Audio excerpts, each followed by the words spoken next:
Hallelujah, ದೇವರಿಗೆ ಸ್ತೋತ್ರ. ನಮ್ಮ ಕರ್ತನಾದ ಯೇಸು ಕ್ರಿಸ್ತನ ನಾಮದಲ್ಲಿ ನಿಮ್ಮೆಲ್ಲರಿಗೂ ಶುಭಗಳನ್ನು ಹೇಳುತ್ತೇನೆ.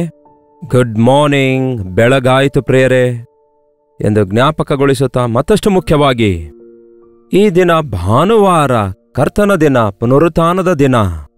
ಕರ್ತನ ಸನ್ನಿಧಿಗೆ ಹೋಗೋಣ ಬನ್ನಿ ಎಂದು ನಿಮ್ಮನ್ನು ಎಚ್ಚರಗೊಳಿಸುವುದಕ್ಕಾಗಿ, ದೇವರ ವಾಕ್ಯದಿಂದ ನಿಮ್ಮೆಲ್ಲರನ್ನು ಆಧರಿಸುವುದಕ್ಕಾಗಿ, ಎಚ್ಚರಿಸುವುದಕ್ಕಾಗಿ, ಅನುದಿನವೂ ದೇವರು ಕೊಡುವ ವಾಕ್ಯಕ್ಕಾಗಿ, ಕರ್ತನ ದಿನದಲ್ಲಿ ಮತ್ತಷ್ಟು ಮುಖ್ಯವಾಗಿ ಆತನನ್ನು ಘನಪಡಿಸುವುದಕ್ಕಾಗಿ ಕೊಟ್ಟಿರುವ ಅವಕಾಶಕ್ಕಾಗಿ ಆತನಿಗೆ ಸ್ತುತಿಸುತ್ತೇನೆ. ಬನ್ನಿ ಒಂದು ಚಿಕ್ಕ ವಾಕ್ಯ ಧ್ಯಾನಿಸೋಣ ಸಭೆಗೆ ಹೋಗುವುದಕ್ಕಿಂತ ಮುಂಚೆ.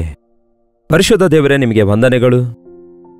ಕರ್ತನ ದಿನವೆಂದು ತಿಳಿದು ಘನವಾಗಿ ಆಚರಿಸುವ ಹಾಗೆ, ಆತ್ಮದಿಂದಲೂ ಸತ್ಯದಿಂದಲೂ ನಿಮ್ಮನ್ನು ಆರಾಧಿಸುವ ಹಾಗೆ ನಮ್ಮೆಲ್ಲರಿಗೂ ಸಹಾಯ ಮಾಡಿರೆಂದು ಕ್ರಿಸ್ತನ ನಾಮದಲ್ಲಿ ಬೇಡುತ್ತೇನೆ ತಂದೆಯೇ, ಆಮೆನ್.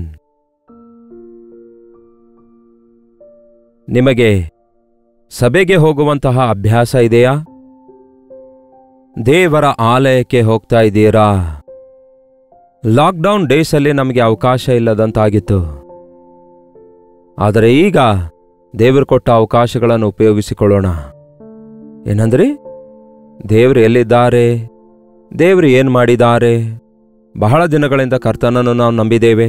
ಮತ್ತ್ಯಾಕೆ ನಮಗೆ ಈ ಕಷ್ಟ? ನಮ್ಗೆ ಯಾಕೆ ಈ ಕೇಡು? ನಮ್ಗೆ ಯಾಕೆ ಹೀಗೆ ಆಯಿತು ಎಂಬ ಪ್ರಶ್ನೆಗಳು ಈ ದಿನಗಳಲ್ಲಿ, ಅಂದರೆ ಅನೇಕ ವಿಧವಾದ ಪ್ರಶ್ನೆಗಳು ತಲೆ ಎತ್ತುತ್ತಿವೆ ಅಲ್ಲವೇ? ದೇವರಿರುವುದಾದರೆ ಮತ್ತ್ಯಾಕೆ ಈ ದುರ್ಮಾರ್ಗಿಗಳು ಅಭಿವೃದ್ಧಿ ಆಗುತ್ತಿದ್ದಾರೆ? ಅವರೇ ಪಾಪದಲ್ಲಿದ್ದವರೇ ಸಂತೋಷವಾಗಿದ್ದಾರೆ, ಮತ್ತೆ ನಾವ್ಯಾಕೆ ಸುಮ್ಮನೆ ಮನಸಾಕ್ಷಿಯನ್ನು ಕಾಪಾಡಿಕೊಳ್ತಾ, ಎಲ್ಲರಿಗೂ ಭಯಪಡುತ್ತಾ, ಮನಸಾಕ್ಷಿಗನುಗುಣವಾಗಿ ನಡೆಯುತ್ತಾ ನಷ್ಟಕ್ಕೊಳಗಾಗ್ತಿದ್ದೇವಲ್ಲವೇ? ಬಾಯಿ ಮುಚ್ಕೊಂಡಿದ್ದಕ್ಕೆ ಕೀಳಾಗಿ ಹೋಗ್ತಿದ್ದೇವಲ್ಲವೇ ಎಂಬ ಪ್ರಶ್ನೆಗಳಿಂದ ತುಂಬಿದವರಾಗಿದ್ದೀರಾ? ಪ್ರಾರ್ಥನೆ ಮಾಡಿದ್ರೆ ಏನ್ ಲಾಭ? ನನಗೇನು ಸಿಕ್ಕಿತ್ತು? ಕೇವಲ ಕಷ್ಟ ಬಿಟ್ರೆ ಏನ್ ಸಿಕ್ಕಿತ್ತು?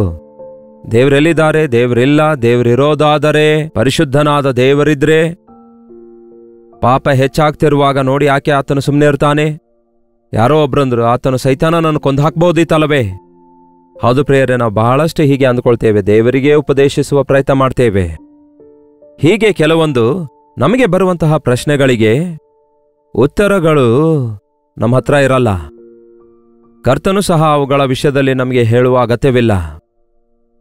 ಕೆಲವೊಂದು ಆತನ ಪ್ರಣಾಳಿಕೆಯಲ್ಲಿವೆ, ಕೆಲವೊಂದು ಆತನ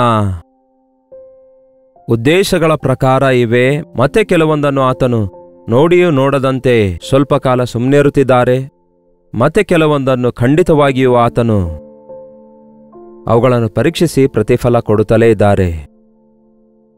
ಪಾಪವನ್ನು ಸಹಿಸಲಾರದಂತಹ ದೇವರು ಕರುಣೆಯಿಂದ, ಪ್ರೀತಿಯಿಂದ ಕನಿಕರಿಸುತ್ತಿರುವಾಗ ಅಷ್ಟಕ್ಕೂ ವಿಧೇಯರಾಗದೇ ಇರುವುದಾದರೆ, ನೀವು ಬೈಬಲನ್ನು ಓದೋದಾದರೆ, ಚರಿತ್ರೆ ಓದೋದಾದರೆ, ದೇವರಿಗೆ ಕೋಪ ಉಂಟಾಗಿರುವುದನ್ನು ನಾವು ಗ್ರಹಿಸಬಹುದು. ನೋಹಾನನ ಕಾಲದಲ್ಲಿ ಭೂಲೋಕದವರು ಕೆಟ್ಟವರಾಗಿದ್ದಾಗ ದೇವರು ಸುಮ್ಮನೆ ಇದ್ರೋ? ಮತ್ತಷ್ಟು ವಿಪರೀತಗೊಳ್ಳುತ್ತಾರೆ, ಬಲಾತ್ಕಾರದಿಂದ ತುಂಬಿಕೊಳ್ತಾರೆ. ಆಗ ಜಲಪ್ರಳಯದಿಂದ ಆತನು ಸಮಸ್ತವನ್ನು ಅಳಿಸಿ ಹಾಕುತ್ತಾನೆ. ನೀತಿವಂತನಾಗಿರುವ ನೋಹಾನನು ಅವನ ಕುಟುಂಬ ವಿಧೇಯರಾಗಿರುವುದಕ್ಕಾಗಿ ಕಾಪಾಡ್ತಾರೆ. ಹಾಗೆ ಸದೋಮ ಗೋಮರ ಪಟ್ಟಣಗಳ ಜನರು ಇಷ್ಟ ಬಂದಂತೆ ಜೀವಿಸುತ್ತಾ ಇದ್ರು. ಭಯಂಕರವಾಗಿ ತಿನ್ನೋದು, ಕುಡಿಯೋದು, ಕುಣಿದಾಡೋದು, ಕೊಂಡುಕೊಳ್ಳೋದು, ಮಾರೋದು, ಪುರುಷರೊಂದಿಗೆ ಪುರುಷರು, ಸ್ತ್ರೀಯರೊಂದಿಗೆ ಸ್ತ್ರೀಯರು, ಅಸಹ್ಯವಾದ ವ್ಯಭಿಚಾರದ ಕೃತ್ಯಗಳನ್ನು ಮಾಡೋದು. ಹಾಗೆ ಕಾಮಾತುರದಿಂದ ತುಂಬಿಕೊಂಡಾಗ ಪರಿಶುದ್ಧನಾದ ದೇವರು ಸುಮ್ಮನೆ ಇದ್ರೋ? ಅವರ ಮೇಲೆ ಬೆಂಕಿಯ ಮಳೆಯನ್ನು ಸುರಿಸಿದರಲ್ಲವೇ? ಬೈಬಲ್ನಲ್ಲಿ ನಾವು ನೋಡ್ತಿದ್ದೇವೆ, ಆಯಾ ಸಮಯದಲ್ಲಿ ದೇವರಿಗೆ ತಿರುಗಿ ಬಿದ್ದವರ ವಿರುದ್ಧವಾಗಿ, ದೇವರನ್ನು ಮರೆತವರ ವಿರುದ್ಧವಾಗಿ, ಸೈತಾನನಿಗೆ ವಿಧೇಯರಾಗಿ ತಮ್ಮ ಜೀವಿತ ನಾಶನ ಮಾಡಿಕೊಳ್ಳುತ್ತಾ ಅನೇಕರಿಗೆ ನಾಶನಕರವಾಗಿರುವವರ ವಿರುದ್ಧವಾಗಿ ದೇವರು ದಂಡನೆ ಕಳಿಸಿದ್ದನ್ನು ನೋಡ್ತೇವೆ. ಒಂದು ವೇಳೆ ನಿಮ್ಮನ್ನು ನನ್ನನ್ನು ದೇವರಿನ್ನೂ ಜೀವಂತವಾಗಿಡೋದಾದರೆ ನಾವೇನೋ ಪರಿಶುದ್ಧರಾಗಿ ಇರುವುದಕ್ಕಾಗಲ್ಲ. ಬಹುಶಃ ನಮ್ಮ ವಿಷಯದಲ್ಲಿ ಆತನು ಇನ್ನೂ ದೀರ್ಘಶಾಂತಿಯುಳ್ಳವನಾಗಿದ್ದಾನೇನೋ. ಇನ್ನೂ ಲೋಕ ಅಸ್ತಿತ್ವದಲ್ಲಿರೋದಾದರೆ ಅದು ಆತನ ಕೃಪೆಯಾಗಿದೆ, ಆತನ ದೀರ್ಘಶಾಂತಿಯಾಗಿದೆ, ಆತನ ಪ್ರೀತಿಯ ನಿಮಿತ್ತವೇ. ನಾವು ದೇವರಿಗೆ ವಿರುದ್ಧವಾಗಿ ಪ್ರಶ್ನೆ ಮಾಡಲು ಎಷ್ಟರವರಾಗಿದ್ದೇವೆ? ದೇವರಿಗೆ ತಿರುಗಿ ಮಾತಾಡುವುದರ ಬದಲಿಗೆ ದೇವರಿಗೆ ವಿಧೇಯರಾಗೋದಾದರೆ ಆತನ ಸಂಗತಿಗಳು ಬಹಳ ಚೆನ್ನಾಗಿ ಅರ್ಥ ಆಗ್ತವೆ. ಆತನ ರಹಸ್ಯಗಳು ಆತನ ಭಕ್ತರ ಬಳಿಯಲ್ಲಿವೆಯಂತೆ. ಆತನಲ್ಲಿ ನಂಬಿಕೆ ಇಟ್ಟವರಿಗೆ, ಅಂದರೆ ಆತನು ಹೇಳಿದ್ದನ್ನು ಅರ್ಥ ಮಾಡಿಕೊಳ್ಳುವವರಿಗೆ ಆತನು ತನ್ನ ರಹಸ್ಯಗಳನ್ನು ಹೇಳ್ತಾನೆ ಹೊರತು ಆ ದೇವರಿಗೆ ಭಯಪಡದೇ ಇರುವವರಿಗೆ ಆತನ ಸಂಗತಿಗಳನ್ನು ಹೇಳಿದಾಗ ಅವುಗಳು ಅವರಿಗೆ ಅರ್ಥ ಆಗ್ತವೋ? ಧರ್ಮೋಪದೇಶ ಕಾಂಡ 29ನೇ ಅಧ್ಯಾಯ 29ನೇ ವಚನ ಹೇಳುತ್ತೆ. ಧರ್ಮೋಪದೇಶ ಕಾಂಡ 29ನೇ ಅಧ್ಯಾಯ 29ನೇ ವಚನ. ರಹಸ್ಯವಾದವುಗಳು ನಮ್ಮ ದೇವರಾದ ಯೆಹೋವನವು. ರಹಸ್ಯವಾದವುಗಳು ನಮ್ಮ ದೇವರಾದ ಯೆಹೋವನಿಗೆ ಸೇರಿದವುಗಳು. ಅದು ಯಾಕೆ ಹಾಗಾಯ್ತು, ಇದ್ಯಾಕೆ ಹೀಗಾಯ್ತು, ಅದ್ಯಾಕೆ ಆ ರೀತಿ ಆಯ್ತು ಎಂದು ಹೀಗೆ ಅರ್ಥ ಆಗಲಾರದಂತಹ ವಿಷಯಗಳಿಗೆ ಕಾರಣ ಇದೆ. ಆ ಕಾರಣ, ಆ ರಹಸ್ಯವು ಆತನಿಗೆ ಗೊತ್ತು. ಆತನು ಏನೇ ಮಾಡಿದರೂ ಮೇಲನ್ನೇ ಮಾಡುತ್ತಾರೆ ಹೊರತು ಕೇಡು ಮಾಡೋದಿಲ್ಲ. ಆತನು ಏನೇ ಮಾಡಿದರೂ ನ್ಯಾಯವಾಗಿಯೇ ಮಾಡುತ್ತಾನೆ ಹೊರತು ಅನ್ಯಾಯ ಮಾಡೋದಿಲ್ಲ.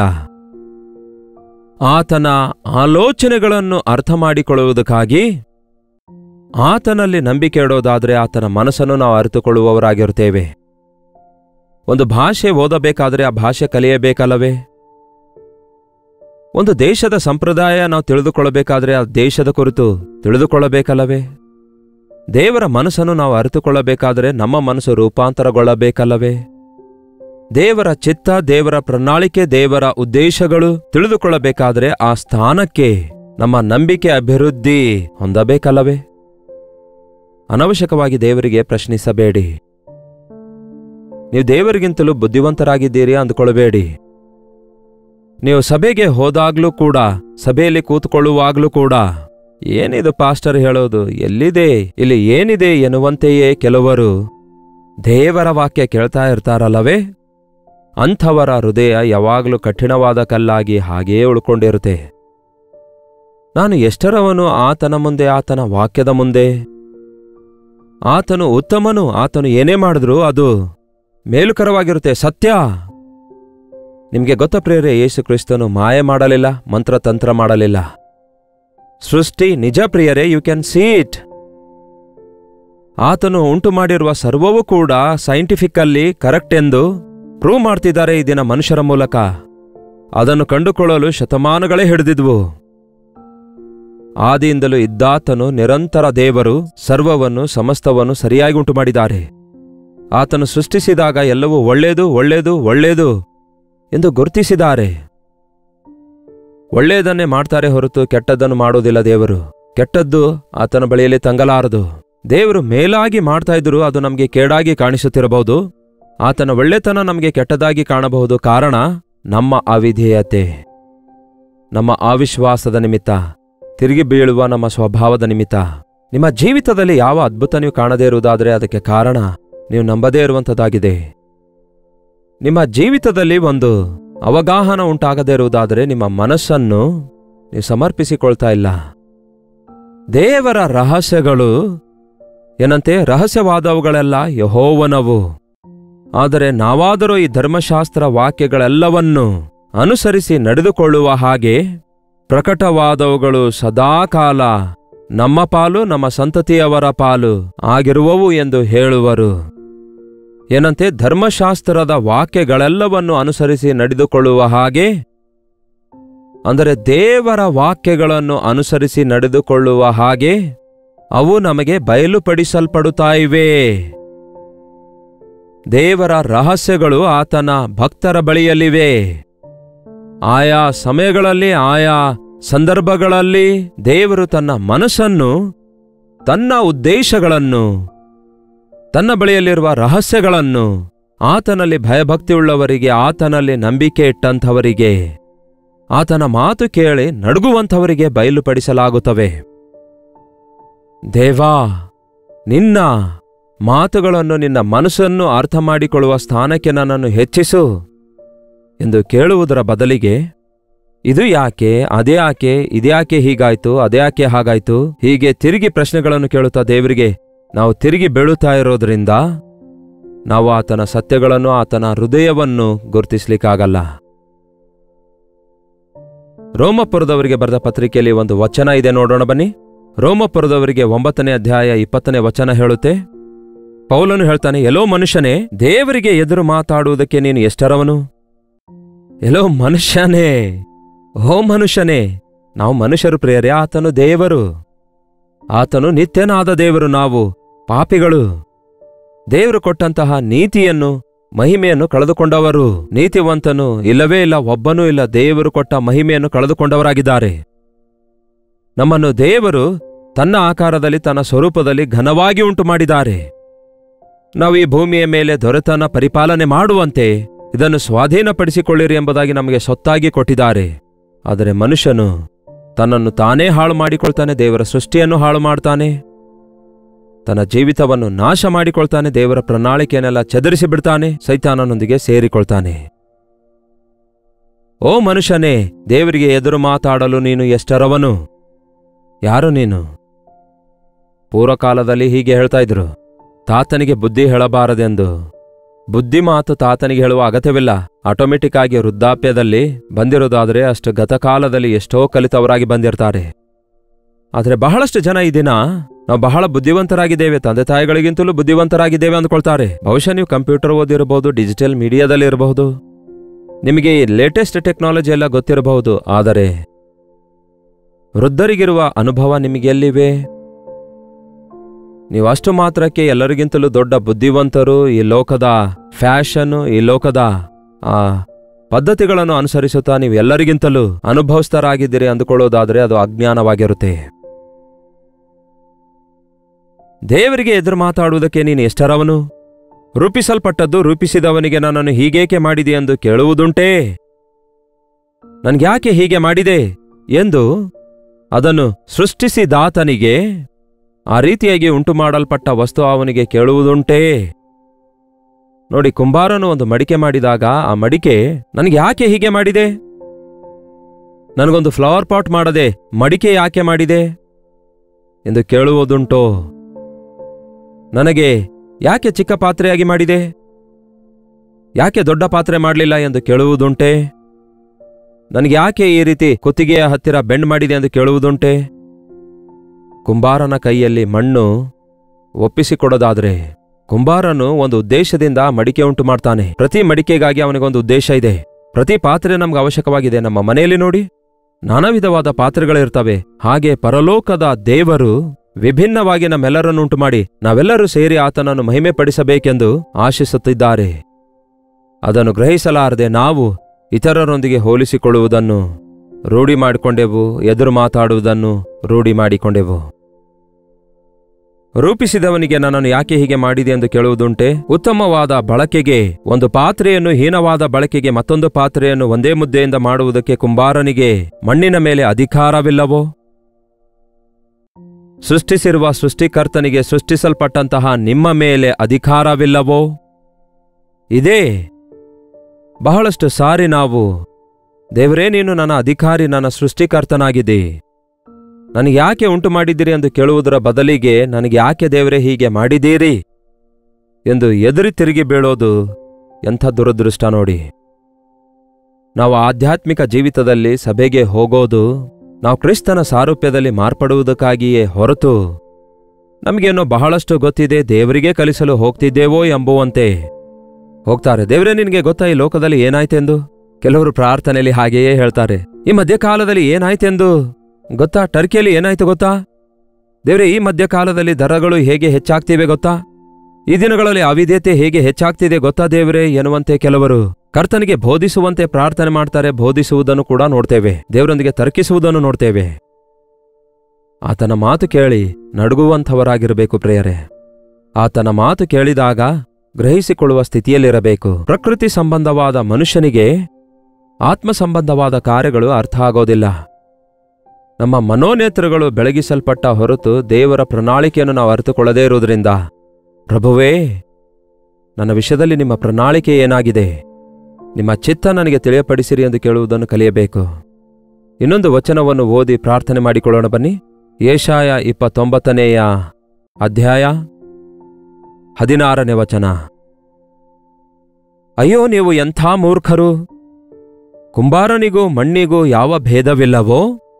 ಉಂಟು ಮಾಡಲ್ಪಟ್ಟ ವಸ್ತುವು ಅದನ್ನು ಉಂಟು ಮಾಡಿದಾತನಿಗೆ ಈತನು ನನಗೆ ಉಂಟು ಮಾಡಿಲ್ಲ ಎಂದು ಹೇಳಿತೋ? ರೂಪಿಸಲ್ಪಟ್ಟ ವಸ್ತು ರೂಪಿಸಿದಾತನ ಕುರಿತಾಗಿ ಈತನಿಗೆ ಬುದ್ಧಿ ಇಲ್ಲ ಎಂದು ಹೇಳುವುದುಂಟೋ? ಏನಂತೆ? ಉಂಟು ಮಾಡಿದ ವ್ಯಕ್ತಿಗೆ ನೀನು ಉಂಟು ಮಾಡಿಲ್ಲ, ನೀನು ಯಾಕೆ ಹೀಗೆ ಉಂಟು ಮಾಡಿದಿ, ಹೋಗು ಎಂದು ಹೇಳುವುದುಂಟೆ? ರೂಪಿಸಲ್ಪಟ್ಟ ವಸ್ತುವು ರೂಪಿಸಿದಾತನಿಗೆ ನೋಡಿ ಇವನಿಗೆ ಬುದ್ಧಿಯಿಲ್ಲ ಎಂದು ಹೇಳುವುದುಂಟೋ? ಎಂಥ ಬುದ್ಧಿಹೀನತೆ ನೋಡಿ ಇದು. ದೇವರಿಗೆ ಬುದ್ಧಿ ಇಲ್ಲ ಎನ್ನುವಂತೆ ಕೆಲವರು ಎಷ್ಟು ಗರ್ವದಿಂದ ಮಾತಾಡ್ತಾರೆ ನೋಡಿ. ನನಗೆ ಯಾರೂ ಉಂಟು ಮಾಡಿಲ್ಲ, ನನಗೆ ಉಂಟು ಮಾಡಿದ ಸೃಷ್ಟಿಕರ್ತನು ಯಾರೂ ಇಲ್ಲ, ನಾನು ಗಾಳಿಯಲ್ಲಿ ಹುಟ್ಟಿದ್ದೇನೆ ಅಂದನಂತೆ ಒಬ್ಬಾತನು. ಹೇಗೆ ಹುಟ್ಟುತ್ತಾರೆ ಪ್ರಿಯರೇ? ನೀವಿನ್ನೂ ತಾಯಿಯ ಗರ್ಭದಲ್ಲಿರುವಾಗಲೇ ಹೇಗೆ ಬೆಳೆಯುತ್ತಾ ಇದ್ದೀರಿ ಎಂಬುದು ಕೂಡ ಆತನಿಗೆ ಗೊತ್ತು. ದೇವರ ದೊಡ್ಡ ದೊಡ್ಡ ಕಾರ್ಯಗಳ ಮುಂದೆ, ಆತನ ದೊಡ್ಡ ಮನಸ್ಸಿನ ಮುಂದೆ ನಮ್ಮ ಅಜ್ಞಾನದ ಹೃದಯದೊಂದಿಗೆ, ನಮ್ಮ ಸಂಕೋಚಿತವಾದ ಜ್ಞಾನದೊಂದಿಗೆ ನಮ್ಮ ದೇವರ ಅದ್ಭುತವಾದ ಜ್ಞಾನ ಅರ್ಥ ಮಾಡಿಕೊಳ್ಳಲಾಗೋದಿಲ್ಲ. ನಿಮಗೆ ಅರ್ಥವಾಗದಿದ್ದರೆ ಮೌನವಾಗಿರಬೇಕೇ ಹೊರತು, ಕೇಳಿ ತಿಳ್ಕೊಳ್ಬೇಕೇ ಹೊರತು, ಬಾಯಿಗೆ ಬಂದಂತೆ ಎಂದಿಗೂ ದೇವರನ್ನು ದೂಷಿಸಬಾರದು. ದೇವರು ಸ್ತುತಿಗೆ ಯೋಗ್ಯನೇ ಹೊರತು ದೂಷಣೆಗೆ ಯೋಗ್ಯನಲ್ಲ. ಬೈಬಲ್ ಬಹಳವಾಗಿ ಓದಿದ್ದೇವೆ ಅನ್ನುವಂಥವರು, ಬಹಳ ನಂಬಿಕೆ ನಮಗಿದೆ ಅನ್ನುವಂಥವರು, ನನಗೆ ಯಾಕೆ ಹೀಗೆ ಜರುಗಬೇಕಿತ್ತು, ಯಾಕೆ ನನಗೆ ಹೀಗಾಯ್ತು, ದೇವರು ಯಾಕೆ ಹೀಗೆ ಮಾಡಿದಾರೆಂಬ ಪ್ರಶ್ನೆಗಳಿಂದ ತುಂಬಿಕೊಂಡಿರೋದು ನಾವು ಗಮನಿಸುತ್ತಿದ್ದೇವೆ. ಆಧ್ಯಾತ್ಮಿಕವಾಗಿ ಪತನವಾದವರು, ಸೈತಾನನಿಗೆ ಅವಕಾಶ ಕೊಟ್ಟವರು ಅಂತಹ ಅಜ್ಞಾನ ದಶಕ್ಕೆ ಬಿದ್ದೋಗಿರುವುದನ್ನು ನೋಡ್ತಿದ್ದೇವೆ. ಈ ಭಯಂಕರವಾದ ದಿನಗಳಲ್ಲಿ ತೋರುವಿಕೆಗೆ ಭಕ್ತರಾಗಿರ್ತಾರೆ, ಅದರ ಶಕ್ತಿ ಆಶ್ರಯಿಸಿದವರಾಗಿರ್ತಾರೆ ಎಂಬುದನ್ನು ಅಕ್ಷರಶಃ ನೆರವೇರುವುದನ್ನು ನೋಡ್ತಿದ್ದೇವೆ. ಅದಕ್ಕೆ ದೇವರಲ್ಲಿ ನಂಬಿಕೆ ಇಡೋಣ, ಕುಗ್ಗಿ ಹೋದ ಮನಸ್ಸಿನೊಂದಿಗೆ ಆತನ ಮಾರ್ಗಗಳನ್ನು ಅನುಸರಿಸೋಣ. ನಿಮಗೆ ಸಂದೇಹ ಇರುವುದಾದರೆ, ದೇವರ ರಹಸ್ಯ ತಿಳಿದುಕೊಳ್ಳಲು ಇಚ್ಛಿಸುವುದಾದರೆ ನೀವು ಪ್ರಾರ್ಥಿಸಿರಿ. ಅಧೀನತೆ ವಿಧೇಯತೆಯಿಂದ ದೇವರ ಮನಸ್ಸನ್ನು ತಿಳಿದುಕೊಳ್ಳುವುದಕ್ಕಾಗಿ ಆತನೊಂದಿಗೆ ಸಹವಾಸವುಳ್ಳವರಾಗಿರ್ರಿ. ಅದ್ಭುತವಾದ ಆತನ ಪ್ರೀತಿಯನ್ನು, ಆತನ ಮನಸ್ಸನ್ನು, ಆತನ ಪ್ರಣಾಳಿಕೆಗಳನ್ನು ನೀವು ಗ್ರಹಿಸಿ ಜೀವಿಸುವಂಥವರಾಗಿರ್ತೀರಿ. ಪ್ರಾರ್ಥನೆ. ಪರಿಶುದ್ಧ ದೇವರೇ, ಪ್ರೀತಿಯುಳ್ಳ ತಂದೆಯೇ, ಕಲಿತುಕೊಳ್ಳಬೇಕೆಂಬ ಮನಸ್ಸು, ನಿಮ್ಮ ಚಿತ್ತ ಅರಿತುಕೊಳ್ಳಬೇಕೆಂಬ ಆಸೆ, ನಿಮಗೋಸ್ಕರ ಬದುಕಬೇಕೆಂಬ ಕೋರಿಕೆ ನಮ್ಮೆಲ್ಲರಿಗೂ ದಯಪಾಲಿಸಿರಿ. ನಿಜವೇ ದೇವರೇ, ಈ ಲೋಕದಲ್ಲಿ ನಾವು ನೋಡ್ತಿರುವಾಗ ಎಷ್ಟೋ ಪ್ರಶ್ನೆಗಳು ನಮ್ಮನ್ನು ಕಾಡುತ್ತಾ ಇರ್ತವೆ. ನೀತಿವಂತರು ಬಾಧಿಸಲ್ಪಡುವುದನ್ನು ನೋಡ್ತಿದ್ದೇವೆ, ನಿಮ್ಮಲ್ಲಿ ನಂಬಿಕೆ ಇಟ್ಟವರು ಶ್ರಮೆಗಳಲ್ಲಿರುವುದನ್ನು ನೋಡ್ತಿದ್ದೇವೆ, ಪಾಪಿಗಳು ವಿಸ್ತರಿಸುವುದನ್ನು, ಹೆಚ್ಚುವುದನ್ನು, ಅಭಿವೃದ್ಧಿಯಾಗುವುದನ್ನು ನಾವು ಗಮನಿಸುತ್ತಿದ್ದೇವೆ. ಅಂತಹ ಪಾಪಿಗಳಿಗೆ ಜಯ ಸ್ವಲ್ಪ ಕಾಲವೇ ಇರುತ್ತದೆ. ತಾತ್ಕಾಲಿಕವಾದ ಜಯವನ್ನೇ ಆಧಾರ ಮಾಡಿಕೊಂಡು ಜಂಬ ಕೊಚ್ಚಿಕೊಳ್ಳುವವರನ್ನು ನೋಡಿ ನಿಮ್ಮ ಮೇಲಿರುವ ನಂಬಿಕೆಯನ್ನು ಕಳೆದುಕೊಳ್ಳಲಾರದಂತೆ ಶಾಶ್ವತವಾದ ಆಶೀರ್ವಾದ ಕೊಡುವ ದೇವರಾಗಿರುವ ನಿಮ್ಮಲ್ಲಿ ಕಾದುಕೊಂಡು ನಿಮ್ಮ ಚಿತ್ತ ಮಾಡುವುದಕ್ಕೂ ನಮ್ಮೆಲ್ಲರಿಗೆ ಸಹಾಯ ಮಾಡಿರೆಂದು ಕ್ರಿಸ್ತನ ನಾಮದಲ್ಲಿ ಬೇಡುತ್ತೇವೆ ತಂದೆಯೇ, ಅಮೇನ್. ತಂದೆಯಾದ ದೇವರ ಪ್ರೀತಿಯು, ಮಗನಾದ ಕ್ರಿಸ್ತನ ಕೃಪೆಯೂ, ಆದರಣೆಕರ್ತನಾದ ಪರಿಶುದ್ಧಾತ್ಮನ ಸಹವಾಸವು ಕೂಡಿ ಬಂದಿರುವ ನಮ್ಮೆಲ್ಲರ ಸಂಗಡ ಇಂದಿಗೂ ಸದಾಕಾಲಕ್ಕೂ ನೆಲೆಯಾಗಿರಲಿ. ಅಮೇನ್. ದೇವರ ಆಲಯಕ್ಕೆ ಹೋಗಿರಿ, ಹೃದಯವನ್ನು ಸಿದ್ಧಪಡಿಸಿಕೊಂಡು ಹೋಗಿರಿ. ಅವಾಗಲೇ ದೇವರ ವಾಕ್ಯ ನೀವು ಅರ್ಥ ಮಾಡಿಕೊಳ್ತೀರಿ, ದೇವರ ಮರ್ಮಗಳನ್ನು ಗುರುತಿಸುತ್ತೀರಿ. ನಿಮಗೋಸ್ಕರ ನಾವು ಪ್ರಾರ್ಥಿಸಬೇಕಾದ್ರೆ 8939731313 ನಂಬರ್ಗೆ ಒಂದು ಟೆಕ್ಸ್ಟ್ ಇಲ್ಲವೇ ವಾಯ್ಸ್ ಮೆಸೇಜ್ ಮೂಲಕ ವಾಟ್ಸಪ್ ಕಳಿಸಿರಿ. ಅಂದರೆ ಪ್ರೇಯರ್ ಬರ್ಡನ್ಸ್, ಪ್ರೈಸ್ ರಿಪೋರ್ಟ್ಸ್ ಕೂಡ ಕಳಿಸಿರಿ. ಕೇವಲ ವಾಟ್ಸಪ್ ಮೂಲಕ ಕಳಿಸಿರಿ. ನಿಮಗಾಗಿ ಪ್ರಾರ್ಥಿಸ್ತಿದ್ದೇವೆ. ತಪ್ಪದೇ ದೇವರು ನಿಮಗೆ ಸಹಾಯ ಮಾಡ್ತಾರೆ. ನೀವು ಪ್ರಾರ್ಥಿಸಿರಿ. ಸರ್ವ ಸತ್ಯದಲ್ಲಿಯೂ ಕರ್ತನು ನಮ್ಮನ್ನು ನಡೆಸುತ್ತಾರೆ. ಈ ದಿನ ಭಾನುವಾರ ಆಗಿರುವುದರಿಂದ ನಿಮ್ಮ ಸಭೆಗಳಿಗೆ ಹೋಗಿ ದೇವರನ್ನು ಆರಾಧಿಸಿರಿ. ಕರ್ತನ ಚಿತ್ತವಿರುವುದಾದರೆ ಮತ್ತೆ ನಾಳೆ ಇದೇ ಸಮಯದಲ್ಲಿ ಇದೇ ಅನುದಿನದ ಕಾರ್ಯಕ್ರಮದಲ್ಲಿ ಭೇಟಿಯಾಗೋಣ. ಅಲ್ಲಿವರೆಗೂ ದೇವರ ಮಹಾಕೃಪೆ ನಿಮ್ಮೆಲ್ಲರೊಂದಿಗಿರಲಿ.